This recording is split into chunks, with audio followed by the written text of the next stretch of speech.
एक बार की बात है। जूनागढ़ नामक गांव में जय वर्मा नामक एक आदमी रहता था, जो ग्राम प्रभारी था।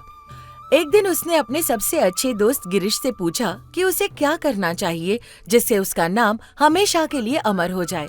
लोग उस व्यक्ति को हमेशा याद रखेंगे जो बिना कुछ कहे मांगे जाने पर दान कर देता है।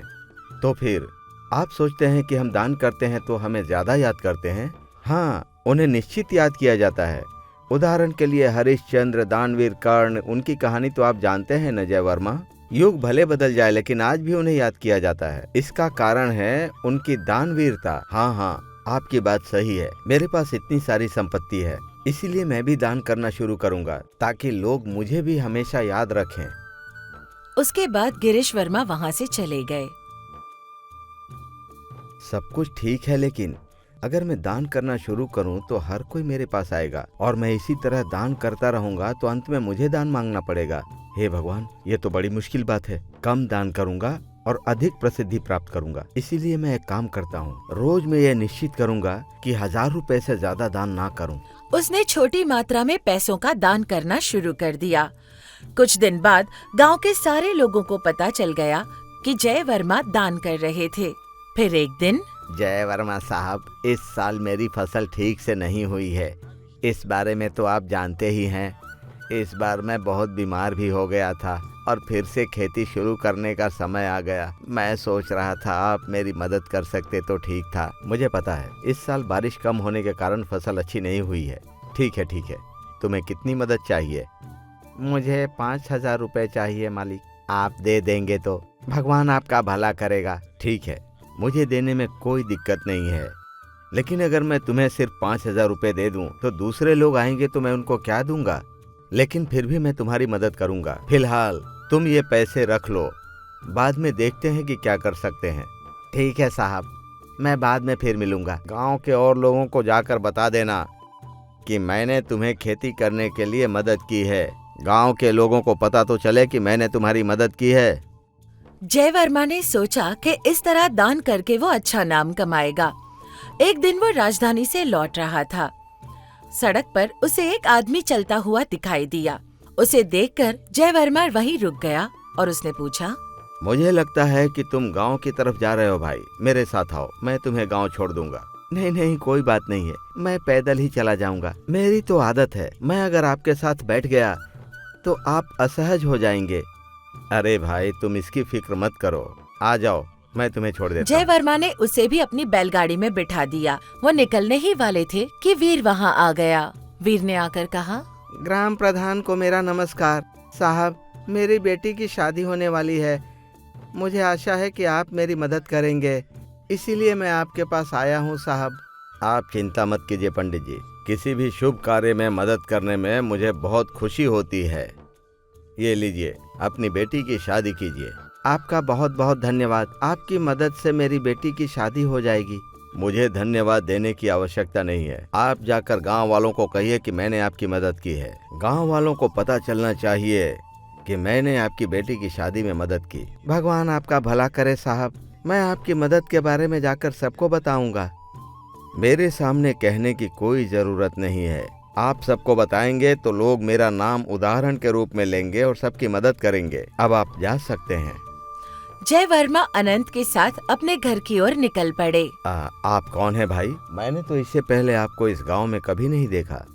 क्या आप इस गांव में किसी से मिलने के लिए आए हैं? नहीं साहब, यहाँ मेरा कोई जान पहचान वाला नहीं है। मैं तो एक यात्री हूँ, गाना गाता हूँ, हर गांव की यात्रा करता हूँ, इसीलिए थोड़े दिन तक हर गांव में रुकता हूँ और गाना गाता हूँ। इसीलिए आज मैं आपके गांव में आया हूँ ताकि यहाँ रुकूं। मैं सोच रहा था कि ग्राम प्रधान से कैसे मिलूं। आपसे मिलकर मुझे बहुत खुशी हुई। अच्छा, मतलब आप हमारे गांव के मेहमान हैं। आपको कभी भी किसी चीज की जरूरत हो तो मुझे बेझिझक बताइएगा, चाहे वो आर्थिक सहायता हो या कोई भी सहायता हो, मुझे बोलिए, मैं आपकी मदद करूंगा। अभी तो मुझे किसी चीज की जरूरत नहीं है। वैसे मैंने आपको दान करते हुए अभी देखा तो खुशी हुई। आपके बारे में गांव वालों से पहले भी सुन चुका हूँ। वे लोग ऐसे ही हैं, वे मेरी प्रशंसा करते रहते हैं। मैं तो इस गांव के हर आदमी की मदद करता हूँ जब भी उसे जरूरत होती है, इसीलिए वो मेरी प्रशंसा करते हैं। जब वे दोनों अपनी यात्रा पर आपस में बात कर रहे थे, तब वहाँ मार्ग में उन्हें एक भिखारी मिला। साहब, पिछले 4 दिनों से मैं और मेरे परिवार ने कुछ नहीं खाया है साहब। आप मेरे परिवार को भूख से बचाइए साहब। आप मेरी मदद कीजिए, आपको पुण्य मिलेगा। ठीक है, मैंने अभी अभी वीर को पैसे दिए ताकि उसे अपनी बेटी की शादी करनी थी। अभी तो मेरे पास कुछ पैसे नहीं है। तुम कल आकर मिलो, मैं तुम्हारी मदद करूंगा। अभी तुम जाओ। 1 मिनट रुक जाओ भाई, ये लो, मेरे पास कुछ पैसे हैं। तुम जाकर अपने परिवार की भूख मिटा लो। अब जल्दी जाओ, यहाँ मत रुको। आप बहुत महान हैं साहब, मैं ईश्वर से आपके लिए प्रार्थना करूंगा। तुम देखने में तो अच्छे भले लगते हो भाई, फिर ये भीख क्यों मांग रहे हो? कहीं जाकर मेहनत मजदूरी करते तो पैसे कमाते और तुम्हारे परिवार को भूखों नहीं मरना पड़ता। मुझे काम पर कौन रखेगा साहब? कोई भी नहीं रखता। क्यों नहीं रखेगा? कल मेरे पास आना, मैं तुम्हें काम दिलाऊंगा। आगे से भीख मत मांगना। भिखारी के जाने के बाद जय वर्मा ने अनंत से कहा, ये लोग नहीं बदलेंगे, मैं चाहे कितना भी बोलूं। अगर वो मेरे पास काम करने आएंगे तो मैं ना बोलूंगा क्या? काम करने के लिए कोई नहीं आता, पैसों की जरूरत हो तो मांगने चले आते हैं। आप ऐसे किसी की मदद मत कीजिए, नहीं तो सबको मांगने की आदत पड़ जाएगी। आपकी बात सही है, मुझसे लोग इतनी बार दान लेते हैं। आपने सिर्फ एक बार दान किया है। भले ही कई वर्षों तक मैंने दान किया हो, लेकिन लोग भूल जाते हैं। धर्मी लोगों के रूप में आपकी प्रशंसा करते हैं। सभी ऐसे ही हैं, जरूरत पड़ने पर सब सिर्फ एक ही बात बोलते हैं। कुछ मिनटों की यात्रा के बाद वे अनंत के घर तक पहुंच गए। साहब, गाड़ी रुकवा दीजिए, मैं बस इसी गांव में रुकना चाहता हूं। इस गांव तक छोड़ने के लिए मैं आपका आभार मानता हूं। आप यहाँ पर रुकने वाले हैं, मेरा घर भी तो पास में ही है। आप कृपया मेरे घर पर आइए। मैं अगले 3 दिनों तक इस गांव में नहीं रहूंगा। मैंने कुछ गांव में कुछ कार्यक्रम स्वीकार कर लिए हैं। मुझे यहाँ वापस आने में 4 से 5 दिन लगेंगे। उसके बाद मैं आपसे मिलने जरूर आऊंगा। 2 दिनों बाद वो भिखारी एक बार फिर से जय वर्मा के खेत पर उन्हें मिलने गया। क्यों भाई, तुम यहाँ पर क्यों आए हो? खेत में काम करने के लिए आए हो क्या? हाँ साहब, मुझे आज से खेत में काम करने के लिए साहब ने बुलाया था, इसीलिए मैं आया हूँ। मतलब कि तुमने भीख मांगना छोड़ दिया है? चलो अच्छी बात है, अच्छा फैसला किया। भीख मांगने की बजाय मेहनत मजदूरी करके परिवार का भरण पोषण करो। वैसे तो मेरे जमींदार साहब का दिल बहुत अच्छा है, तुम जैसे भिखारी को भी काम करने के लिए बुला लिए। सच में जय वर्मा साहब भगवान के स्वरूप हैं। मैं यहाँ जमींदार साहब की वजह से नहीं आया, अनंत नाम के एक महापुरुष की वजह से। उन्होंने मुझे यहाँ काम के लिए बुलाया था। उन्होंने ही मुझे काम करके भरण पोषण करने का सुझाव दिया था और मेरे परिवार का पेट भरने के लिए कुछ पैसे भी दिए थे उन्होंने। बड़े महान पुरुष हैं वो। जय वर्मा कुछ दूरी पर खड़े देख रहे थे कि वो भिखारी अनंत की तारीफ कर रहा था। अजीब आदमी है ये, मैंने उसे काम के लिए बुलाया और अनंत का नाम ले रहा है। आखिर ये अनंत है कौन, जिसकी वजह से लोग मुझे भूल रहे हैं? ठीक है, चाहे जो भी हो, ये सिर्फ 2-3 दिनों का मेहमान है, फिर तो चला जाएगा। 2 दिनों बाद गांव में बाढ़ आ गई और आसपास के 10 गांव डूब गए।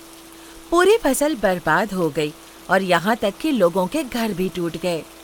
बाढ़ग्रस्त लोगों को पूरे राज्य के दानियों ने दान करना शुरू किया। यहाँ तक कि विष्णुपुर के ग्रामीण भी फंड देने के लिए इकट्ठा हुए। अब तक हमारे गांव का दान 30,000 रुपया है। ये पूरे गांव की निधि में मैं अपना 5,000 रुपया जोड़ दूंगा तो ये 35,000 रुपया हो जाएगा। तो मैं इसे अपने गांव की निधि के रूप में राजधानी भेज रहा हूँ। इसी समय के दौरान अनंत उस स्थान पर पहुँचा। 1 मिनट रुकिए, उस 35,000 रुपये में मेरा 15,000 रुपया भी जोड़ दीजिए तो पूरे 50,000 रुपये हो जाएंगे और पूरा 50,000 रुपया गांव की तरफ से राजधानी भेज दीजिए। मतलब कि हमारे गांव की तरफ से कुल 50,000 रुपए जाएंगे। मुझे नहीं लगता कि मेरे गांव जितना पैसा कोई राजधानी भेजता होगा। इससे हमारे गांव का बहुत अच्छा नाम होगा। जब वे दोनों बात कर रहे थे तब पूरे गांव के लोग उन्हें बात करता हुआ सुन रहे थे। देखा तुमने, उसने जय वर्मा से 3 गुना ज्यादा दान दिया। अभी तो वो हमारे गांव में नया नया आया है, यहाँ रहेगा भी सिर्फ कुछ दिन के लिए और फिर चला जाएगा। इतने पैसे दान करना आसान नहीं है। हाँ, जय वर्मा दान कम करता है और दिखावा ज्यादा करता है। वो सिर्फ दान नाम कमाने के लिए करता है। गांव वाले सब कुछ समझते हैं। जब लोग बातें कर रहे थे तब ये बातें जय वर्मा ने भी सुनी। इसका मतलब आपको गांव-गांव में घूमकर गाना गाने से और गांव वालों की तरफ से उपहार मिलने से ये पैसे प्राप्त हुए हैं, यही आपकी आय है? हाँ श्रीमान, यही मेरा काम है, मेरे जीवन यापन के लिए यही सहारा है। लेकिन आपने 15,000 रुपए दिए। क्या आपको इतने पैसे मिलते हैं? इतने सारे पैसे नहीं मिलते हैं। मैंने बहुत समय से बचत करके रखा था। मैं अलग अलग जगहों पर जाकर गाना गाता हूँ और थोड़े थोड़े पैसे कमाता हूँ, लेकिन बाढ़ ने वहाँ के लोगों को बर्बाद कर दिया है। उन्हें सहायता की बहुत जरूरत है, इसीलिए मैंने अपनी सारी जमा पूंजी दान में दे दी। अगर आपने अपनी सारी जमा पूंजी दान में दे दी तो आपका खाना पीना कैसे हो पाएगा? अभी तो मेरे पास 200 रुपए हैं, 2 दिन के लिए काफी हैं। उसके बाद मैं गांव-गांव में जाकर गाऊंगा और मुझे पैसे मिलेंगे, मुझे भरोसा है। मुझे अपने खाने पीने की कोई चिंता नहीं है। तो फिर कल से ही आप मेरे गांव से गाना गाना शुरू कीजिए। पूरी राशि को राजधानी भेजने के बाद जय वर्मा भी अपने घर की ओर निकल पड़ा। रास्ते में वो सोचने लगा, ये अनंत लोगों की तकलीफ में अपनी ज्यादा ही प्रतिक्रिया दे रहा है। उसने अपनी सारी जमा पूंजी दान में दे दी, मतलब वो बहुत ही अच्छा आदमी है। अगर ये ज्यादा दिनों तक हमारे गांव में रुकेगा तो लोग मुझे पूरी तरह से भूल जाएंगे। इतने दिनों से मेरा किया हुआ दान सब बेकार चला जाएगा। किसी तरह मुझे इस अनंत को इस गांव से बाहर भेजना होगा। इसके लिए मुझे कुछ करना पड़ेगा। अगले दिन की सुबह गांव के सभी लोग ध्यान से सुन लीजिए। कल से कोई भी आदमी गांव के रास्ते पर गाना नहीं गाएगा। ये हमारे ग्राम प्रधान का आदेश है। ये कैसे हो सकता है? कल तो ग्राम प्रधान ने कहा था कि कल तुम मेरे गांव में आकर गाने का प्रोग्राम रखो। आज सुबह उसने ऐसा क्यों कह दिया?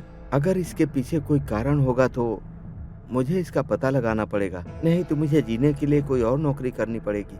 2 दिन बाद अनंत के पास सारे पैसे खत्म हो गए। वो फिर से नए काम की खोज में निकल पड़ा। कुछ आगे जाने के बाद उसने देखा कि एक बूढ़ा आदमी सिर पर लकड़ी लेकर आ रहा था। चाचा, आप इतनी गर्मी में सर पर इतना बोझ उठा कर जा रहे हैं? मुझे दीजिए, जहाँ पहुँचाना होगा मैं पहुँचा दूंगा। आप मुझे बताइए, इतनी उम्र में इतना बोझ उठाना आपके लिए ठीक नहीं है। आप बहुत ही अच्छे इंसान लगते हैं बाबू। मैं चाहता हूँ कि हमारे ग्राम प्रधान जय वर्मा के घर के पास मेरा घर है, आप इसे वहीं पहुँचा दें। मैं इसके बदले आपको कुछ न कुछ जरूर दूंगा। मैं आपकी मदद किसी लोभ में नहीं कर रहा हूँ चाचा। आपकी इतनी उम्र हो गई और इतना बड़ा बोझ लेकर जा रहे हैं, इसीलिए मैं आपकी मदद कर रहा हूँ। जलाऊ लकड़ी लेकर दोनों एक साथ ग्राम प्रधान के पास गए। जय वर्मा ने अनंत को लकड़ी उठाते हुए देखा तो वो हैरान रह गया। ये सब क्या है अनंत जी? आप बोझ लेकर आ रहे हैं। आपने ये कष्ट क्यों किया? आपने इसे खरीदा है क्या? आपने गांव के रास्ते पर गाना गाने के लिए मना कर दिया तो मुझे लगा कि आपने अपने गांव के भले के लिए ही किया होगा। मैं किसी काम के तलाश में जा रहा था। मैंने देखा कि चाचा इतनी गर्मी में इस उम्र में इतना बड़ा बोझ लेकर जा रहे थे तो मैंने इनकी मदद की और मैं यहाँ तक ले आया। बस इतनी बात है। बाबू, आपने मेरी बहुत मदद की है। इसके लिए मुझे 30 रुपए मिलेंगे। मैं 2 रख लूंगा और 1 आपको दे दूंगा। ले लो बेटा, मैंने आपको तकलीफ में देखकर आपकी मदद की। ये पैसे आप ही रख लीजिए, ये आपके काम में आएंगे। बूढ़े आदमी ने उससे पैसे ले लिए और वहाँ से निकल गया। ये क्या है? आपके पास तो पैसे खत्म हो चुके थे। अगर आपने वो पैसे ले लिए होते तो आपका एक दिन का खाने पीने का काम हो जाता। वो चाचा इस उम्र में भी इतनी मेहनत करके लकड़ी ला रहे हैं, इसीलिए मैंने उनको कष्ट में देखकर उनकी इतनी मदद की कि ये लकड़ी यहाँ तक पहुँचा दी। वैसे भी ये लकड़ी तो उन्होंने ही काटी है, इसीलिए इस पैसे पर उनका ही हक है। मैं तो कहीं न कहीं अपने लिए कोई नौकरी ढूंढ ही लूंगा।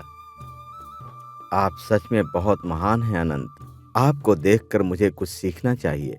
आप किसी की भी सेवा या दान धर्म करते हैं तो निस्वार्थ भाव से करते हैं, और मैं दान करता हूँ तो मैं लोगों से कहता हूँ कि वो जाकर सब जगह मेरा नाम लें। आपके अंदर निस्वार्थ भावना देखकर मैं खुश हुआ। आज से मैं अपना नाम कमाने के लिए दान धर्म नहीं करूँगा। मैं जरूरतमंद लोगों की सच्चे मन से सहायता करूँगा। आखिरकार अनंत की निस्वार्थ भावना से प्रेरित होकर जय वर्मा ने भी निस्वार्थ भाव से लोगों की सेवा करना शुरू कर दिया। कहानी अच्छी लगी तो वीडियो को लाइक और शेयर जरूर करें। कृपया अधिक कहानियों के लिए Hindi channel news stories book को सब्सक्राइब करें।